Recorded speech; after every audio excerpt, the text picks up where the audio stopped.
Festival de musique juive de Carpentras, ce fabuleux festival où l'on fait de belles rencontres d'artistes. Aujourd'hui, c'est une rencontre avec Jean-Christophe Riche, directeur musical de l'ensemble le Baroque Nomade. Bonsoir Jean-Christophe et merci d'avoir accepté cette interview. Je vous en prie, avec plaisir. Merci beaucoup. Vous êtes donc ce soir au Festival de musique juive de Carpentras pour présenter votre programmation de cet ensemble, le Baroque Nomade. Tout d'abord, quelle est l'origine des musiques que vous interprétez? Parce que je pense qu'il y a vraiment une belle histoire à partager au public. Alors, le Baroque Nomade est un groupe de musique ancienne qui s'intéresse depuis 20 ans maintenant aux échanges entre la musique savante et la musique populaire dans toutes sortes de régions du monde et pendant la période baroque qui est la période qui nous concerne. Et donc là, pour le programme de ce soir qui s'appelle Or Vezahav, c'est-à-dire de lumière et d'or, on va suivre le calendrier liturgique juif en suivant les principales fêtes de l'année avec des musiques qui sont en lien avec ces événements, donc Rosh Hashanah, Hanouka, Purim, etc.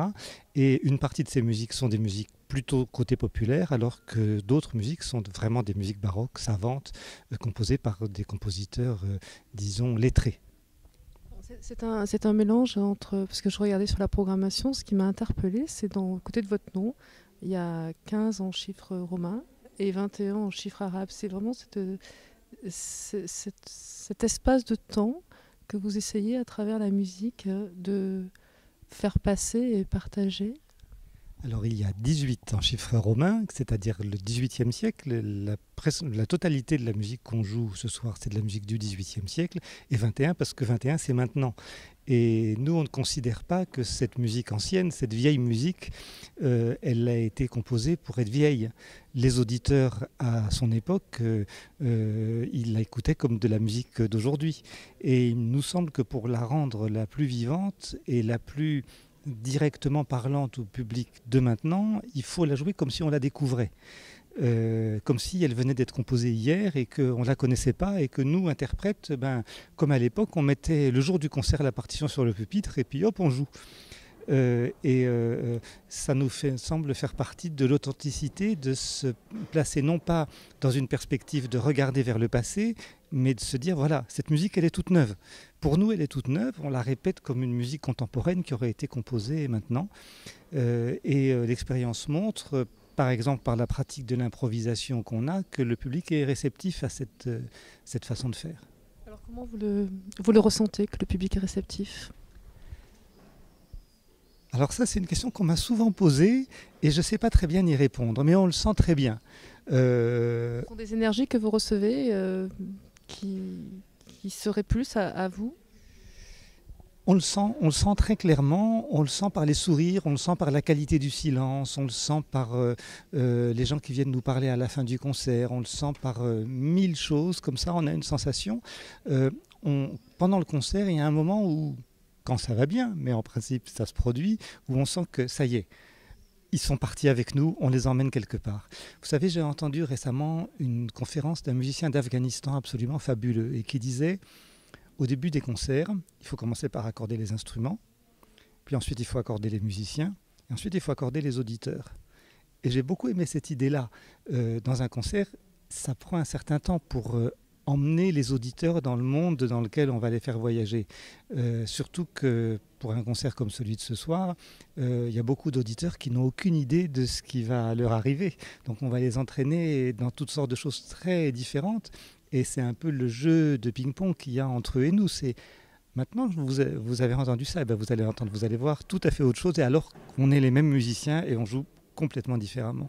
Alors quel est le message que vous... Enfin, je ne sais pas s'il y a un message d'ailleurs dans la musique que vous interprétez. Qu'est-ce que vous cherchez à donner au public ?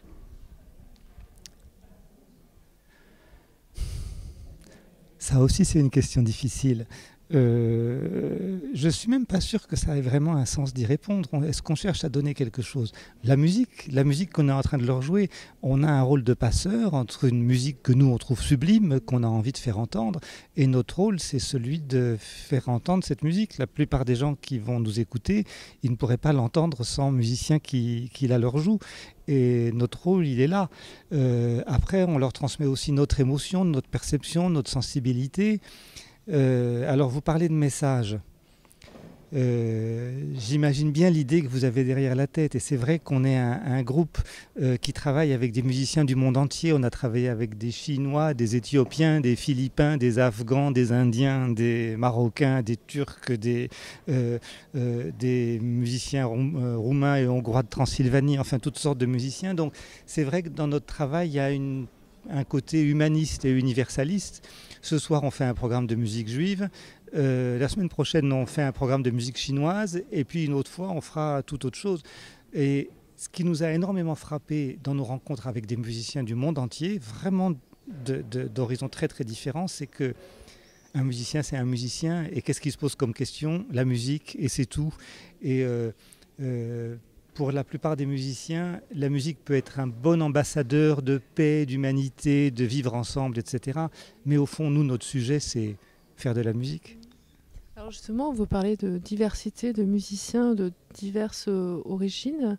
Justement, ça c'est vraiment une réelle richesse que vous avez dans cet ensemble-là, de pouvoir accueillir différents musiciens venant de différents pays, de différentes cultures. C'est quelque chose de magique. Alors j'ai même écrit un livre qui s'appelle Le Baroque Nomade et qui raconte toutes ces aventures, qui est sorti chez Actes Sud il y a quelques mois maintenant. Et oui, c'est une richesse fabuleuse et on a la chance de voyager dans des endroits vraiment étonnants. Quand on a joué il y a une dizaine d'années à Kaboul, ça a été vraiment un événement même politique extrêmement fort pour les 2000 Afghans qui nous ont entendus.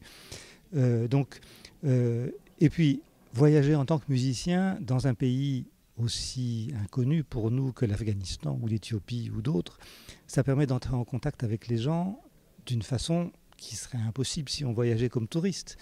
On a eu en Éthiopie une expérience incroyable. On voulait jouer dans un village à la campagne et l'ambassade de France nous avait dit « Oh là là, c'est beaucoup trop compliqué, on n'aura jamais les autorisations, ne faites jamais ça, l'administration éthiopienne est beaucoup trop lourde, c'est impossible. » Alors, on a demandé à personne, on s'est mis sur la place d'un village, on a sorti nos instruments, on a commencé à jouer. Quelques minutes après, il y a quelques enfants qui sont arrivés en trouvant qu'il y avait des blancs qui faisaient des trucs débiles comme d'habitude. Les blancs, ils font toujours des trucs bizarres. Et puis, ils nous ont demandé ce qu'on faisait. On leur a dit qu'on jouait de la musique éthiopienne d'il y a 500 ans. Alors, ils sont allés le dire à leur oncle et à leur grand-mère. Et bientôt, il y avait 200 et 300 personnes autour de nous qui nous ont écoutés, qui ont apporté des bidons pour faire de la musique avec nous, etc. Et ça a fini en grande fête. Donc ça, c'est une expérience qu'on ne peut avoir que par la musique. J'en ai quelques-unes comme ça qui me sont arrivées dans plein d'endroits. La musique était un moyen et est un moyen de contact entre les humains qui est formidable. Et justement, le travail que je fais avec le Baroque Nomade, c'est de rechercher comment il y a 300 ans, 400 ans, à l'époque du baroque, la musique était déjà un moyen de contact entre des Européens, des Chinois, des Européens, des Indiens ou que sais-je. C'est là que vraiment on peut confirmer que la culture, c'est vraiment un moyen de rassemblement et de communication, et là, particulièrement la musique. On peut faire ça avec la culture, on peut faire mille choses avec la culture. On peut aussi endoctriner des gens, la culture est un outil, est un vecteur, est un média, et tout ce qu'on veut. Et donc on peut l'utiliser dans un sens positif, convivial, humaniste, et puis aussi on peut la pervertir dans un sens obscurantiste, et ça, il y a des gens qui savent très bien faire aussi. Alors, c'est pas du tout le cas au Festival de musique juive, puisque c'est un festival qui invite toute une diversité d'artistes, justement pour populariser, enfin plutôt de faire découvrir ou redécouvrir cette culture. Le Festival de musique juive, je vous entendais vaguement parler tout à l'heure avec Joseph Amar, le directeur de ce festival. Qu'est-ce que ça vous évoque? Alors, tout simplement, on est super content de venir dans ce festival parce que en gros, ça fait 10 ans que je connais son existence, que je suis très admiratif que Joseph Amar et d'autres personnes aient l'énergie pour mener ça dans un environnement qui n'est pas forcément toujours simple. Comme on sait en ce moment, la culture, c'est voilà, il faut continuer à militer. Nous, ça fait pas mal d'années maintenant que parmi nos programmes, il y a plusieurs programmes autour de la musique juive et la place importante qu'elle a eue en Europe dans le passé. Et c'est vrai que le Festival de musique juive de Carpentras, c'est un festival qui est bien repéré à Paris comme un festival avec une identité forte, et on sait qu'il existe. Et voilà, donc pour nous, c'était important de venir un jour ici. Alors merci, bon spectacle, le public arrive, je vous laisse la scène. Merci beaucoup. Merci à vous, bonne soirée. Merci.